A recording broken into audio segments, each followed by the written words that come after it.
नमस्कार दोस्तों, स्वागत है आप सभी का दोस्तों आपके अपने यूट्यूब चैनल दोस्तों 100% दोस्तों आपको पेपर होने वाला है जो आपके वो है 1 अप्रैल को दोस्तों आपके पेपर होगा। 1 अप्रैल को अर्थशास्त्र का पेपर होने वाला है, यानी इकोनॉमिक्स का पेपर आपके 1 अप्रैल को आयोजित होगा, जिसके लिए मोस्ट इंपॉर्टेंट क्वेश्चन आप लोग मान लीजिए नहीं, एकदम रिलीवेंट 100% आपको 100% जो है पेपर आपको मिलने वाला है। तो पेपर के दोस्तों इसके 2 पार्ट रहेंगे, एक वीडियो आने वाला है, एक कल आने वाला है, तो दोनों वीडियो को देखने होंगे। और मोस्ट इंपॉर्टेंट मैं 100% कह सकता हूँ, अप टू 70% इस पहले वीडियो में से पेपर बनेगा, अप टू 70%। ठीक है, 70% किसी को अगर लेने हैं पेपर में 70% तक ओनली, तो इसी एक वीडियो से काम चल जाएगा। इसकी PDF मैं टेलीग्राम पर डाल दूंगा, बट इस वीडियो में कुछ आपको लास्ट मोस्ट इंपॉर्टेंट क्वेश्चन देने वाला हूँ, वो भी आपको देखने हैं, जो कि मैं PDF में अटैच नहीं कर पाऊंगा। तो भाई इस वीडियो को आपको पूरा देखना होगा, साथ ही आप जो है इसको मोस्ट इंपॉर्टेंट क्वेश्चन आपको मिलने वाले हैं। 2022 से दोस्तों अर्थशास्त्र विषय का ये पेपर है, 100% ऐसे ही क्वेश्चन आपको देखने को मिलेंगे। दोस्तों शुरू करते हैं वीडियो। उससे पहले चैनल पर नए चैनल को जरूर सब्सक्राइब कर लीजिए आप लोग। दोस्तों शुरू करते हैं आज के इस वीडियो को। सबसे पहले दोस्तों देखिए, यहाँ पर पहला क्वेश्चन यही है कि यदि जो है आपके सेब है उसकी जो दोस्तों कीमत बढ़ने पर संतरे की कीमत भी बढ़ जाए तो दोनों वस्तुओं में किस प्रकार का संबंध है दोस्तों।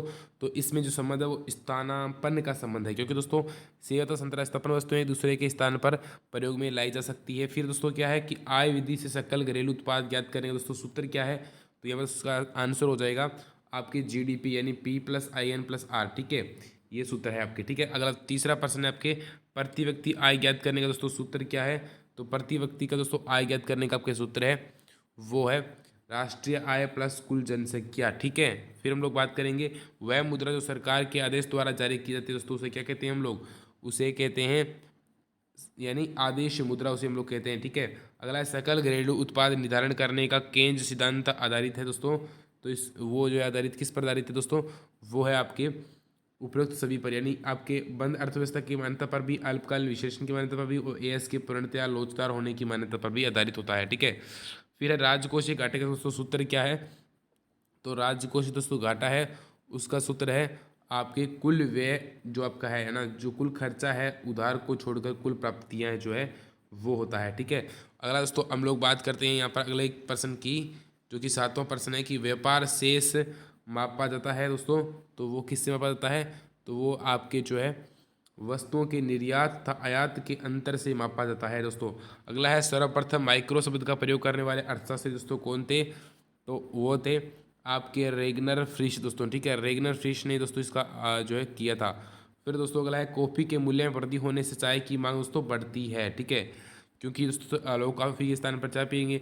निम्न में से कौन से वक्र की आकृति यू के समान नहीं होती है, तो इसका आंसर आपकी हो जाएगा औसत जो स्थिर लागत वक्र है उसकी नहीं होती है। फिर जो है आसमान पैमाने के दोस्तों प्रतिफल के अंतर्गत क्या आता है, तो यहाँ पर दोस्तों इसको ध्यान से देखिए आप लोग। तो इसमें क्या आता है, तो इसमें दोस्तों आपके उत्पादन साधन जिस अनुपात में बढ़ते हैं कुल उत्पादन उससे कम अनुपात में बढ़ता है। ए आपका इसका राइट आंसर होगा।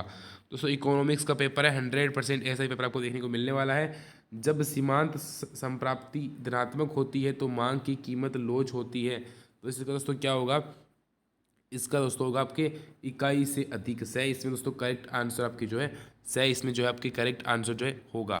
अब दोस्तों देखिए यहाँ पर आपके अगला प्रश्न है वो रेगिस्तानों से संबंधित है, यानी रेगिस्तानों की पूर्ति करनी है। तो इसमें सबसे पहले प्रश्न यहाँ पर यही आ रहा है कि यहाँ पर रेगिस्तानों की पूर्ति की जैसा प्रश्न आएगा। तो यहाँ पर दोस्तों अगला है मूल्यवर्धी विधि को हम लोग कारक भुगतान विधि भी कहते हैं। पहले में आएगा कारक भुगतान विधि भी हम लोग इसको कहते हैं। ठीक है, फिर अगला है यथार्थ निवेश से अभिप्राय 1 वर्ष की अवधि के दौरान अर्थव्यवस्था में डेस होती है। तो दोस्तों वास्तविक निवेश आएगा। दूसरे में क्या आएगा, दूसरे में आएगा आपके वास्तविक निवेश। ठीक है, इन्वेस्टमेंट। ठीक है, अगला है तीसरा है पक्ष में बजटीय नीति सरकार की अनुमानित प्राप्तियों को प्रकट करती है। तो दोस्तों राजस्व पक्ष में, ठीक है, राजस्व आएगा यहाँ पर तीसरे में। और दोस्तों चौथा आपके आया है कि केवल वस्तुओं के आयात एवं निर्यात का रिकॉर्ड रखता है। दोस्तों कौन रखता है, व्यापार शेष जो है दोस्तों ये रखता है। अभी ऑप्शन वाले क्वेश्चन में आया था व्यापार शेष। ठीक है, व्यापार शेष। ठीक है दोस्तों, अगला है आपके कि जो है संसाधनों की कमी हो जाने पर उत्पादन संभावना चक्र दोस्तों बाईं तरफ खींचा जाता है। कहाँ पर दोस्तों, बाईं तरफ। ठीक है, बाईं ओर खींचता है। छठा है मांग अनुसूची को रेखांकित के माध्यम से प्रस्तुत करना ही दोस्तों क्या कहलाता है, मांग वक्र कहलाता है दोस्तों। ठीक है, मांग वक्र। ठीक है, मांग वक्र कहलाता है। अगला है आपके अतिलुग्रात्मक प्रश्न वैधानिक। दोस्तों वैधानिक पत्र क्या है, दोस्तों वैधानिक पत्र क्या है, वैधानिक पत्र वे होते हैं जिन्हें भुगतान के एक साधन के रूप में सरकार की मान्यता प्राप्त होती है, उन्हें वैधानिक पत्र कहते हैं। दूसरा है वास्तविक सकल घरेलू उत्पाद किसे कहते हैं, तो एक ऐसी अर्थव्यवस्था में एक वर्ष अवधि के दौरान सभी वस्तुएं एवं सेवाओं के मूल्यों दोस्तों का अनुमान है वो स्थिर कीमतों पर लगाया जाता है, उन्हें हम लोग वास्तु जो है वास्तविक सकल घरेलू उत्पाद कहते हैं। अर्थव्यवस्था में मुद्रा के दो महत्व लिखे दोस्तों। पहला महत्व यही है कि आर्थिक क्रियाओं की जो प्रेरक शक्ति के रूप में मुद्रा काम आती है। दूसरा ये है कि साख सर्जन का आधार होती है।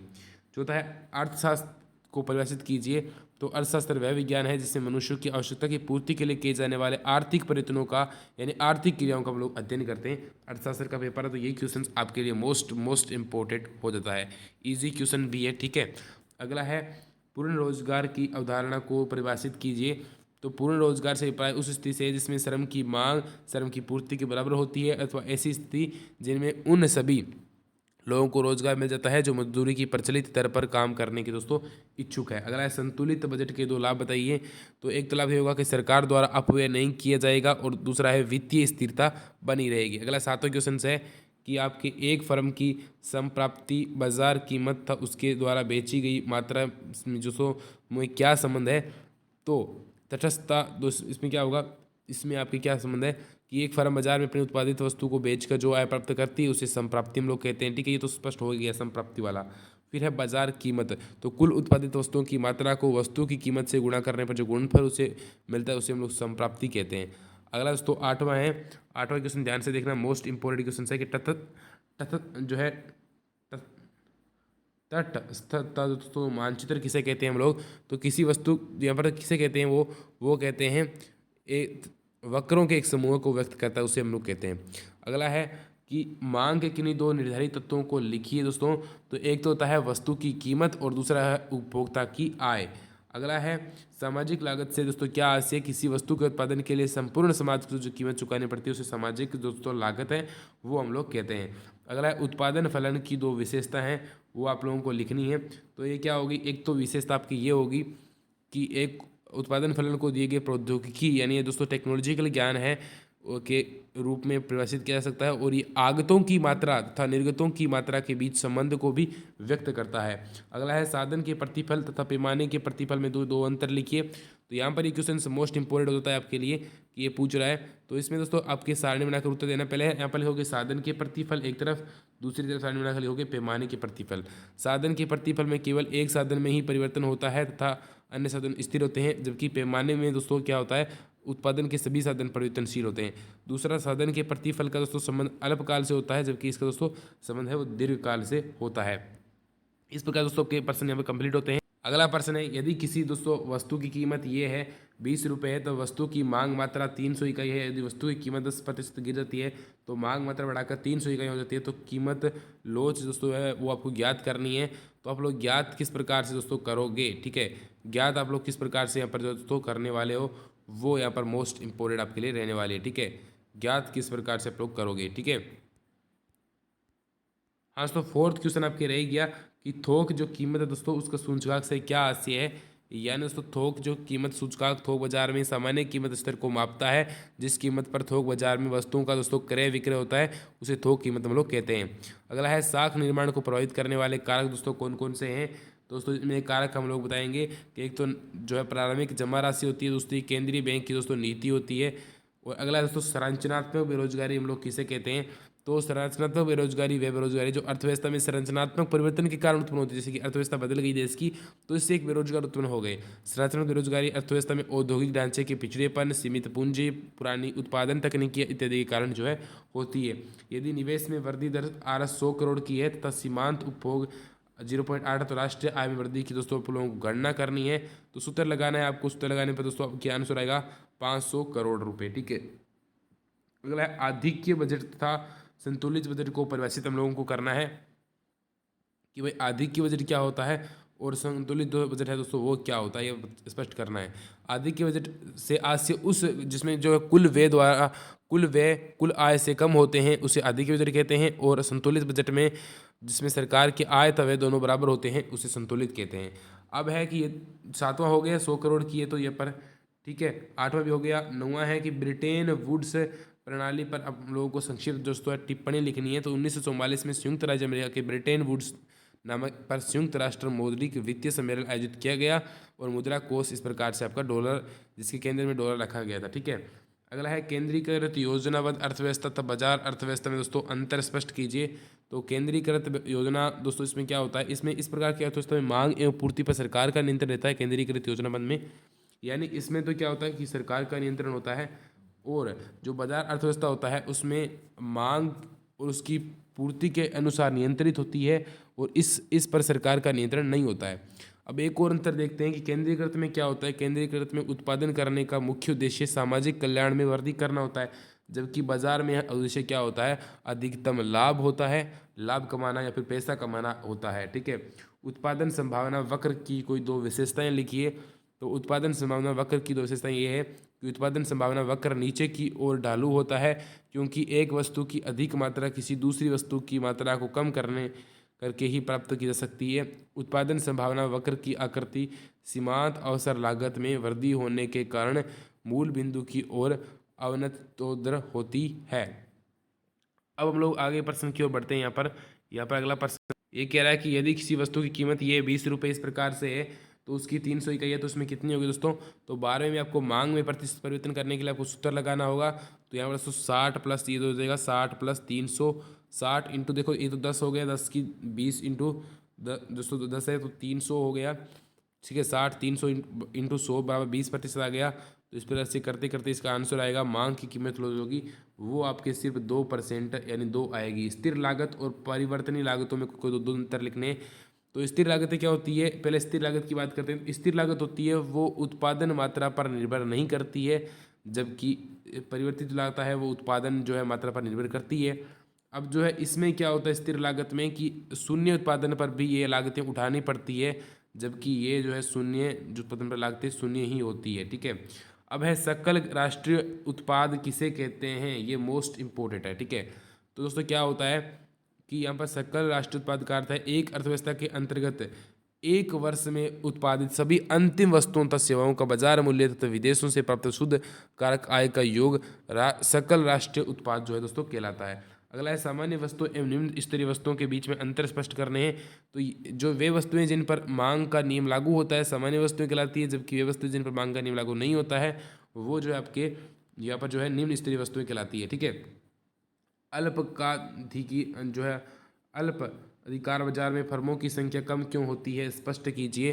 तो इसमें क्या होता है कि फर्मों के कारण फर्मों का आकार बहुत बड़ा होता है, तब बाजार में नई फर्मों के प्रवेश द्वार पर भी कई प्रकार के प्रतिबंध होते हैं, अंततः यह दोस्तों फर्मों की संख्या है वो कम होती है।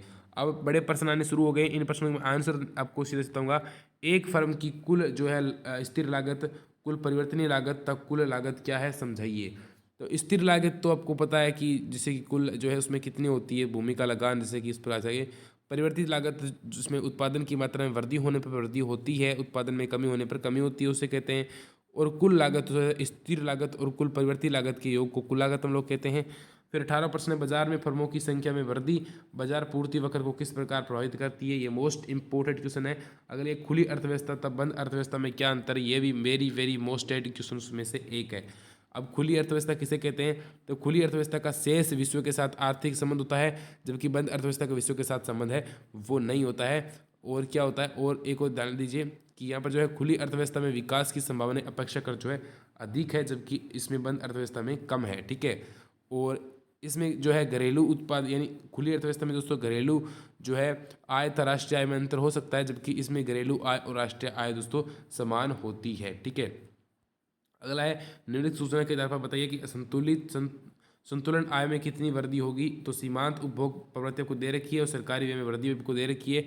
अगर हल करोगे तो 4,000 करोड़ आएगा। ठीक है, 4,000 दोस्तों करोड़ है यहाँ पर आएगा। ठीक है, अगला देखिए दोस्तों, यहाँ पर अगला है खंडदेय आ रहा है। तो खंडदेय के मोस्ट इंपोर्टेंट क्वेश्चन है कि मुद्रा गुणक क्या है, इसका मूल्य दोस्तों कैसे निर्धारित किया जाता है, तो इसके निर्धारण में किन अनुपातों का महत्वपूर्ण योगदान होता है। अगला है आर्थिक क्षेत्र में मुद्रा के महत्व का हम लोगों को वर्णन करना है।